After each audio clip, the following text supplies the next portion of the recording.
Hello everyone. In this session of CCNA series, I'll discuss about IPv6 basics and features. IPv6 or Internet Protocol version 6 is the most recent version of the Internet Protocol.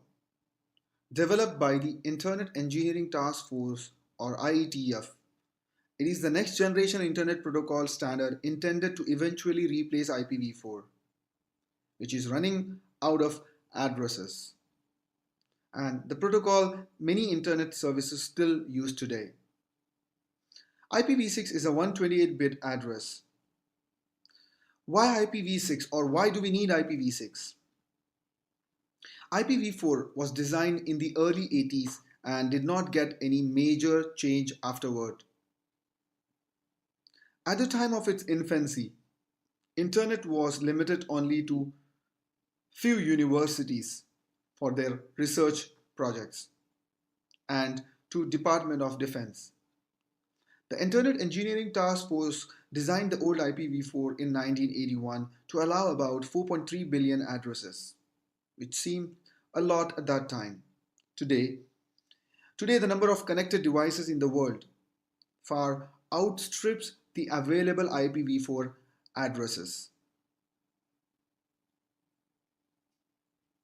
So internet and mobile access now depends on expensive stopgap measures.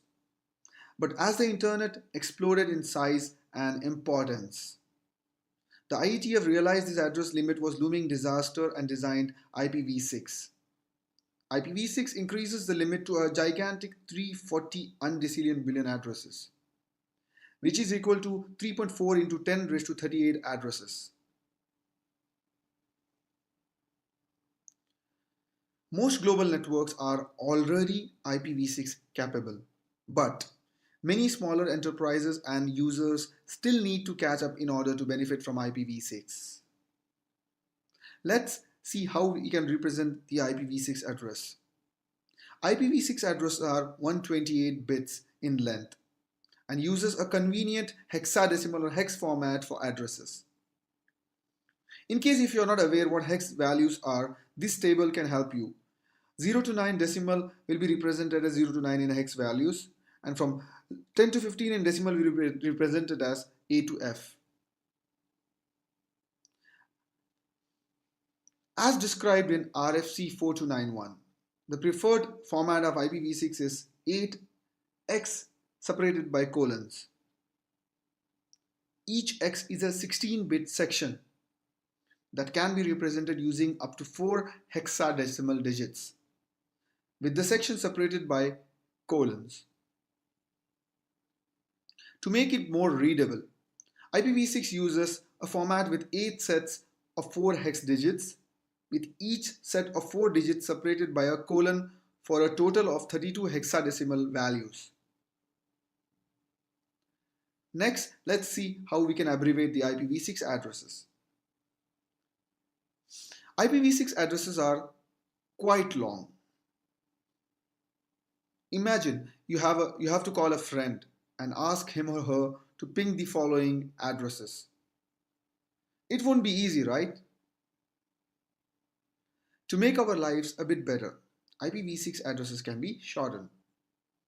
You need to just follow the 3 rules. Rule number 1, omit leading zeros. Rule number 2, omit all zeros hextets. Rule number 3, 4 consecutive zeros can be replaced by a single zero. Let us use the above address and apply the rules. First, leading zeros can be removed.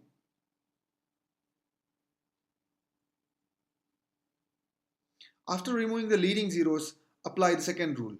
That is, an entire string of zeros can be removed and replaced by a double colon. You can do it only once. Then you can apply rule number 3, where 4 consecutive zeros can be replaced by a single zero. Let's take a look at some of the examples, where I'll show you the original IPv6 and followed by short abbreviated IPv6 addresses. The consecutive zeros are removed. Here the consecutive zeros are removed as well.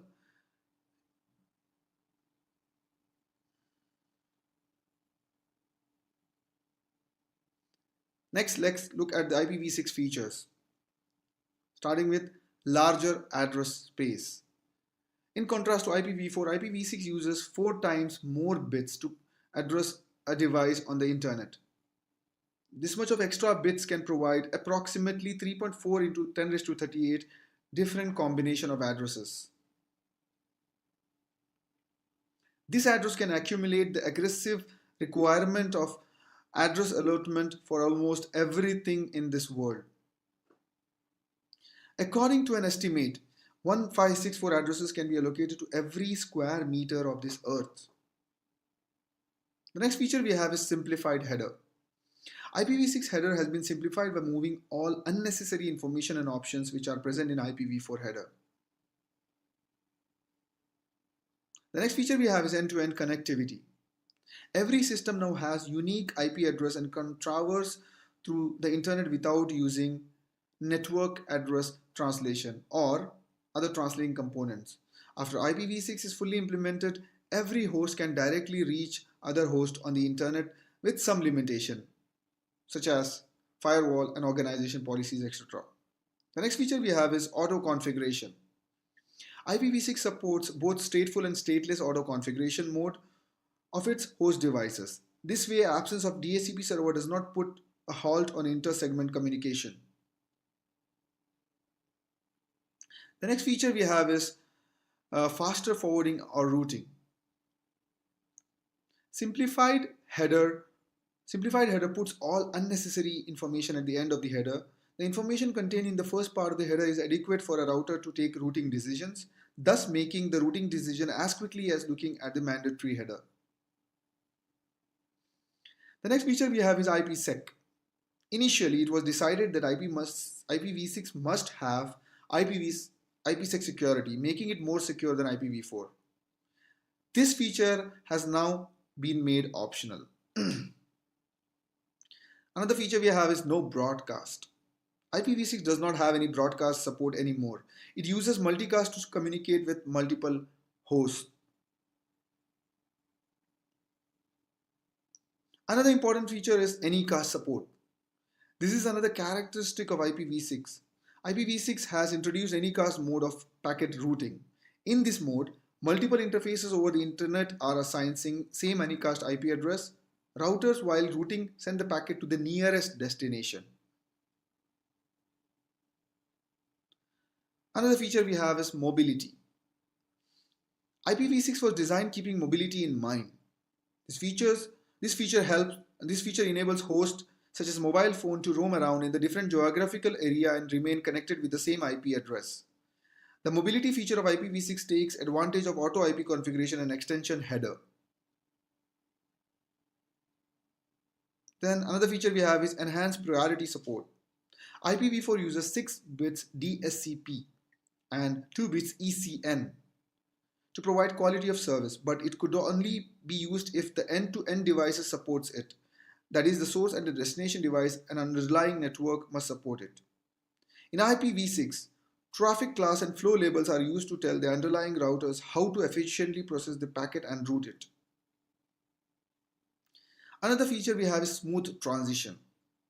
Large IP address scheme in IPv6 enable to allocate devices with globally unique IP addresses.